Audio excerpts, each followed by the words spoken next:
下报道。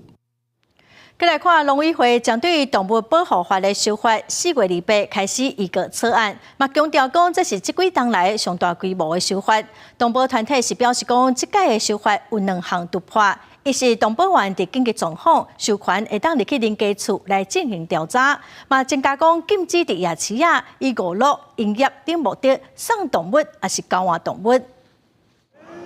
伫夜市好金鱼佚佗的奖品是送兔仔，也是鸟鼠，这行为伫动保法修法了后，会变作是违法的行为。农委会最近再一次预告动物保护法的草案，要加强管理动物的利用甲虐待的伤害，其中佫增加禁止以娱乐、营业等等的目的来进行动物的交换，也是销送。动保团体认为讲，修补夜市条款是这一摆上大的突破。把那个动物当作是赠品或者是那个摸彩品作为那个交易这个部分已经是诟病很久那这次在修法当中也有被提，然后我们觉得这是一个非常好的一个突破的地方。针对过去动保员无法度入去饲主引导调查动物受到虐待的情形，这一摆的草案嘛特别让动保员会当伫紧急状况之下入去别人厝内的权利，必要的时阵会当甲动物扣落来。由动物团体希望讲会当提高虐待动物的刑责。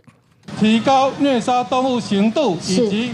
抢救动物及时强制的这几个法条，我们希望至少在这一届就能够过关。动保法自87年公布实施以来，已经经过15摆的修正，但是有关互人批评讲无够完备，所以农委会搁再一摆提出修法，为原本40条条文增加到68条。这一次的修法呢，是近几年来最大规模的一次全文修正，就是罚金还有刑责的部分都有加重。修法包括4个方向，伫强化特助责任的方面，规定动物若是互放杀，也是扣落来，特助应该爱负担伫收容期间所需要的费用。另外，嘛规定袂当卖山低调，也阁有强化宠物产业甲源头流向的管理。记者综合报道。